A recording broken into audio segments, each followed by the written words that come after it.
falënderimet dhe ladrimet I takojnë vetëm Allahut Azza wa Jall.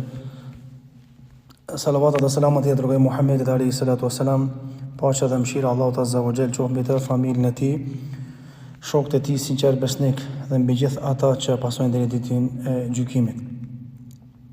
Jemi në ligjratën e parë tek cikli I ligjratave Fikhu Hanefi dhe do të trajtojmë së pari çështjen e haxhit, me qenë se jemi në prag të haxhit dhe normalisht ju kujtohet viteve të kaluara kemi trajtuar Fikh Hanefi, do thot aspektin e thjeshtuar. Dhe ky cikël do të jetë do thot I tillë si lloj kujtimi për meselet në çështjet e ibadetit, sipas asaj që do të ka xhiku dhe ka parapoj Imam Abu Hanife në krye me dietarë të tjerë të mëdhëbit tonë Hanefi. Me qenë se jemi në çështjen e haxhit, na bie me fol 2 herë për haxhin, një herë Fikh Hanefi dhe një herë te komentimi I thjesor I Sahihut të Imam Muslimit, kapitulli I haxhit. Vetëm me qëllim që të kemi një uri sa më shumë ka shikë obligimi madhor në Islam, që në trojet tona vetë se kanë filluar njerëzit me u vetëdijsu këtë drejtim edhe me marrë hapa konkret për ta kryer këtë obligim ndaj Allahut Azza wa Jall, pra kryerjen e haxhit apo kushtin e 5 të Islamit. Besoj që gjithë jemi të vetëdijshëm që haxhi është ndër shtyllat themelore të Islamit dhe normalisht në aspektin gjuhësor el-hajju nuk kuptojmë vizitë, kurse në aspektin terminologjik fetar Islam është për qëllim vizita e veçantë në vendin e veçantë, pra Qabe Arafat, në kohën e veçantë me veprime dhe në mënyrë të caktuar.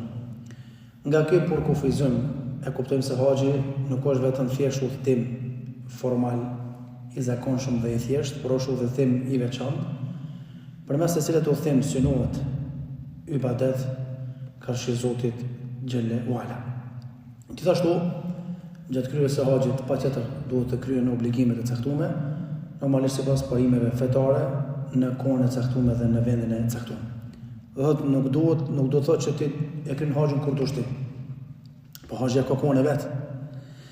Nuk do thotë haxhi se dush me kryen haxhin ku do që ty të teket. Por kryet haxhi aty ku ka caktuar Allahu Azza wa Jalla dhe pejgamberi alayhi salatu wasalam, pra në kohën e caktuar edhe vendin e caktuar. Me qenë se haxhi është ibadet I cili kryet në kohë dhe normalisht koha, do thotë në të cilën duhet të realizohet kryerja e haxhit apo që fillon një gjë e tillë është muaji Shawal, Dhulqa'da dhe 10 ditët e para të muajit Dhulhijja. Do thotë respektivisht kulmi I haxhit është apo arrihet me 9 Dhulhijja, kur haxhiu e ka obligim patjetër, do thotë në mënyrë të patjetërsueshme me qenë në Arafat për ta marrë pediatrin haxhi. Haxhi si obligim po flas është bo obligim, do thotë detyrim fetar nga fundi I vitit të 9 Hijri. Pejgamberi sa më ka bu haxhin në vitin e 10 Hijri, do të thotë një vit pasi se u bë obligim haxhi. Dhe kjo ka ndodhur për arsye se ajeti kuranor I cili e bëri obligim haxhin kishte zbritur normalisht pasi ka kaluar, do thotë koha e kryerjes së haxhit. Do thotë e ka lajmëruar Allahu që haxhi është obligim, por ajeti ka zbrit, do thotë pas kohës së kalimit, do të ka kaluar koha haxhit dhe ajeti ka zbrit në do thotë ajetin e fjalë. Dhe I bën që pejgamberi sa vitin tjetër, do thotë e ka kryer haxhin. Obligueshmëria e kryerjes së haxhit, që arrohet me cek që haxhi do thotë pejgamberi sa ka kryer një haxh edhe 4 umre sallallahu alaihi wasallam, dhe ai shoqët hajjul wada haxhi lam tumis, dhe kur I ka përcjell konditë fetare, ka thonë ka mundësi që vitin e ardhshëm nuk do të takohemi, dhe kjo ka qenë sinjal që është viti I fundit dhe ka vdekë pejgamberi sallallahu, dhe kjo ka qenë haxhi I parë dhe do të haxhi lam tumis dhe I fundit I pejgamberit sallallahu. Kryerja e haxhit normalisht është obligim, do thotë vetëm një herë gjatë jetës, kuptohet sipas mundësive materiale shëndetësore. Dhe normalisht kjo vërtetohet në rastin e zbritjes së ajetit kuranor, "Olillahi 'alan nasi hijjul bayti man istata'a ilayhi sabila". Pjesa e ajetit 97 të surës Ali Imran. Për hir të Allahut Azza wa Jall, vizita e Qabës është obligim për njerëzit muslimanë, kuptohet, për atë që ka mundësi udhëtimi. Kur e dëgjuam këtë ajet, do thotë ata që ishin pranishëm I thanë ja Rasulullah, a për çdo vit është bërë haxhi farz? Tha pejgamberi sa jo vetëm një herë. Dhe normalisht ka ixhmo, konsensus të ulemave që haxhi është obligim një herë vetëm brenda jetës. Gjithashtu argumentohet një gjë e tillë me hadithin e Abu Hurairës që ka shënuar Buhariu në Sahihun e tij, i cili thot: "Khatabana Rasulullah sallallahu alaihi wasallam, faqala ayuha an-nas, qad farada Allahu alaykum al-hajj, fahujju." Faqala rajulun: "Akull 'amin ya Rasulullah?" Fasakata hatta qala thalathan. فقال رسول الله صلى الله عليه وسلم: لو قلت نعم لوجبت ولما استطعتم. Tha, o i dërguar Allahu, tha, në mbajtjen e ligjërat, një pritikim dhe mes tjerësh tha: O ju njerëz, Allahu ka bërë obligim haxhin, prandaj kryeni atë. Një njeri pranishëm nga mes i tyre pyeti: a për çdo vit o i dërguar Allahut? Pejgamberi sa më heshti derisa njeriu përsëriti pyetjen 3 herë. E pastaj tha pejgamberi sa sikur të kisha thënë po, atëherë do bëj obligim haxhi këto vjet dhe normalisht nuk do të mund ta kryeni atë. Andaj haxhi është obligim fetar, është për shtyllave të Islamit, është farz për ata që e plotësojnë kushtet, dhe normalisht ky farz është vetëm një herë brenda jetës së tyre. Dhe detyrshmëria dhe obligueshmëria të thotë haxhit vërtetohet edhe me ajete tjera, për shembull ajeti 97 që lexojmë pjesën e ajetit në surën Ali Imran: "Fihi ayatun bayyinatun maqam Ibrahim, wa man dakhalahu kana amina wa lillahi yansi 'ala an-nasi hajjul bayti man istata'a ilayhi sabila, wa man kafara fa inna Allaha ghaniyyun hamid." Aty ka shenja qarta që të kryes haxhit. Në Çaba është vendi i Ibrahimit dhe kush hyn te, ai është i sigurt. Për të Allahut, vizita e Çabës është detyrim për atë që ka mundësi udhëtimit tek Çabia. E kush nuk beson, do thotë ai nuk e viziton Çabën. Allahu nuk ka nevojë për adhurimin që bën njerëzit. Gjithashtu hadithi i pejgamberit sallallahu alajhi wasallam, do thotë që ka shënuar Buhariu: "Buna al-Islamu ala khamsin." Është ngrit Islami me shtylla: shahadat la ilaha illallah Muhammadur Rasulullah, dëshmia se nuk ka të adhuruar me të drejtë pas Allahut azza wa jalla, se Muhammed është dërguar i Allahut, iqami salat, falja namazit, wa ita'i zakat, dhënia e zakatit, wal hajji wa sawmi Ramadan, agjërimi i Ramazanit dhe do thotë kryerja e haxhit. Urtësitë e kryerjes së haxhit normalisht nuk ka diçka në Islam që Allahu ka bërë obligim e që mos me pas urtësinë vete. Haxhi është ibadet i cili në vetvete ngërthen normalisht urtësi të shumta. Sa për ilustrim po i përmendim disa nga urtësitë thotë e kryerjes së haxhit. E para është haxhi është detyrim fetar, normalisht i cili ja mëson njeriu të kujtojë historinë e pejgamberit sallallahu alajhi wasallam, vujtjet e tij, kontributin, angazhimet që i ka pas dhe i ka bërë pejgamberi për përhapjen e kësaj feje. Në të njëjtën kohë, njeriu t'ia kujton edhe të kaluarën e pejgamberëve të mëparshëm, do thotë para pejgamberit me veçanti historinë e Ibrahimit me djalin e tij Ismailin alayhi salam. Haxhi gjithashtu është sebeb që Allahu përmes kryerjes së haxhit i shlyn gjunat e mëdha. Për të arsye tha pejgamberi sallallahu alajhi wasallam: "Al-hajjul mabrur laysa lahu jazaan illa al-jannah." Haxhi i pranon nuk ka shpërblim tjetër përveç xhenetit, ndërsa ai haman haxha ai që kryen haxhin dhe largon nga gjunat, raja'a ka yawmi waladathu ummu, kthehet nga haxhi sikurse qysh ka dhënë nga barku i nanës. Pra, thjesht kryerja e haxhit është adhurim, në përmes të cilit njeriu e falendron Allahun për begatit dhe mundësitë që ia ka dhuruar xhelal. Secili obligim ka kushtet e veta, edhe haxhi ka kushtet e tij. Normalisht nuk ka diçka në Islam shkelë që është bë obligim dhe që nuk ka kushte. Pra haxhi për me qenë i vlefshëm nuk ka kushte veta. Dhe kushtet e haxhit janë 3 lloje. Kushtet për të bërë obligim haxhi, pastaj kushtet e detyrshmërisë së kryerjes së haxhit dhe kushtet e vlefshmërisë së haxhit. Se përket kushtet e detyrshmërisë së haxhit, do thotë janë ato kushte, do thotë të cilat varet përmbushja e kësaj shtylle të Islamit, që do thotë nëse ekzistojnë këto kushte, njeriu detyrohet me haxh. Me të kundërtën nuk detyrohet. E para është Islami. Dhe normalisht Islami do thotë është kushti i parë. Për të llogaritur obligim haxhi për dikën duhet patjetër të qenë musliman. Nëse nuk është musliman, do thotë nuk është obligues, apo nuk është obligim me kry haxhin. Kushti i dytë është logjika, mençuria, aspekti i shëndetit mendor, psiqik. Pra haxhi nuk është obligim për të smurën psiqikisht. Ka sa nuk ka aftësi normalisht për me kry këtë obligim, dhe nga sa do thotë ka humb, thotë logjikën. Kushti i tretë është liria. Do thotë haxhi për të bërë obligim duhet të qenë i lirë, nga sa robi nuk zotron pasuri dhe liri që me kry këtë obligim. Kushti i katërt është mosha e pjekurisë. Do thotë haxhi nuk është obligim për të vëzhgjet, nga se obligimet fetare fillojnë nga pjekuria, do të hyrë në bylyk.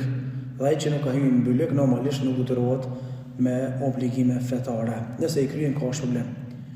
Kushti i pesë është me pasur një uri për obligueshmërinë e haxhit. Për shembull, njeriu i cili ka pranuar Islamin, por që jeton në një shtet që e kanë quajtur dietarët Darul Harb. Dhe normalisht ai nëse s'ka njohuri për obligueshmërinë e Islamit, kuptohet nuk është obligim.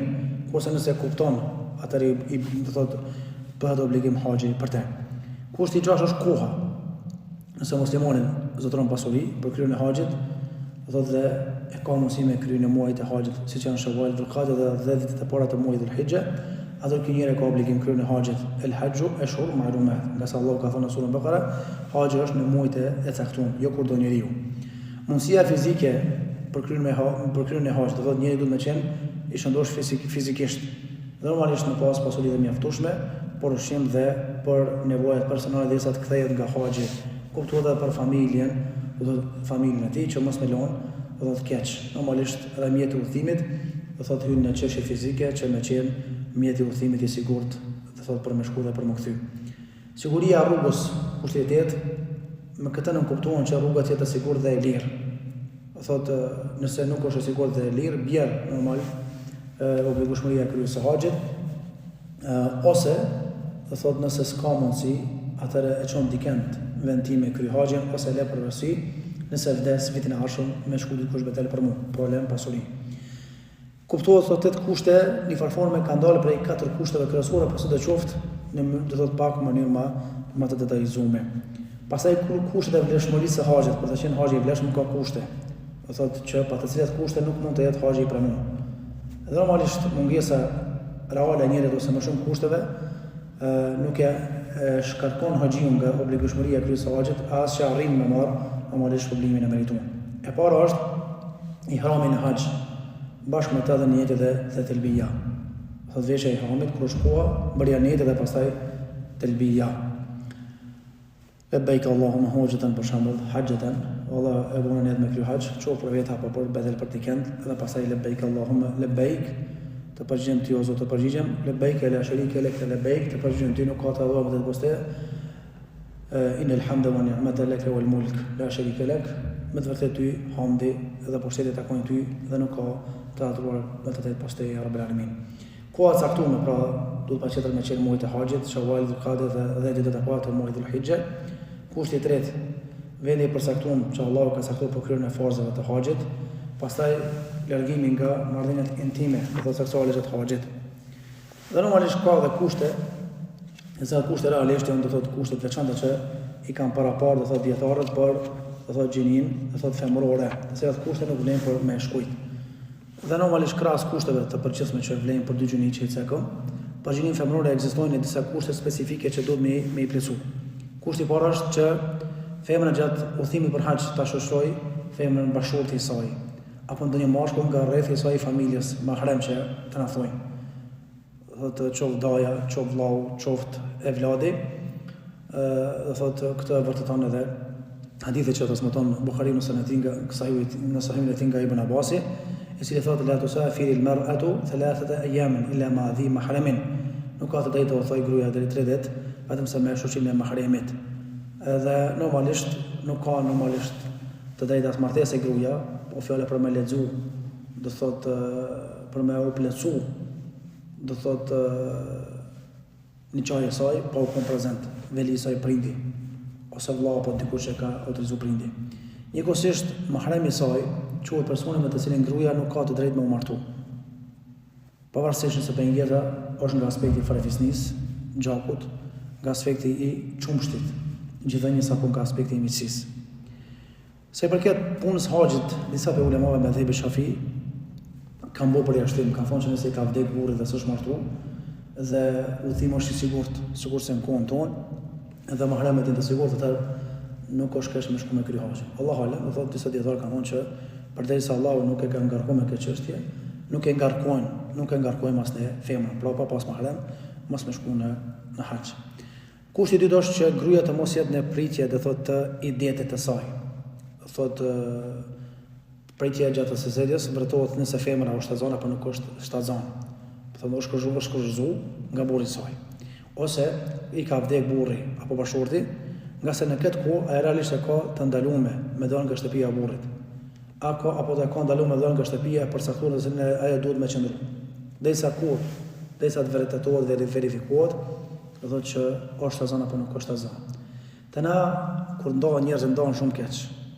Se në ndarja duhet më bëmë marrëveshje, me kulturë, me edukat. Ani pse është e dhimbshme, mund të ketë ke shkurtime, po jo më nda, do të si të smur psikikisht. Po më nda, si ka hi njerë me nda. Andaj, të na pak kushëvim me prit këtë idet, po zakonisht e pritim të baba, apo do thot edhe diku tjetër. Po normalisht është mirë me prit, do thot tek shtëpia e burrit, do thot elbet, ndoshta do thot i bjen pishmon edhe do thot e kthen gruajen burrin në fjalë. Kryesorja do thot atë shumica e rasteve normalisht nuk e pritin gjë të tillë, po sidoqoftë do thot na mbetet me seksi si dispozit. Për haxhin me del, pastaj për farzat e haxhit dhe vaxhimet e haxhit, inshallah flasim në gjatë në ardhshme. Zoti të mos mirë, alhamdulillahi rabbil alamin.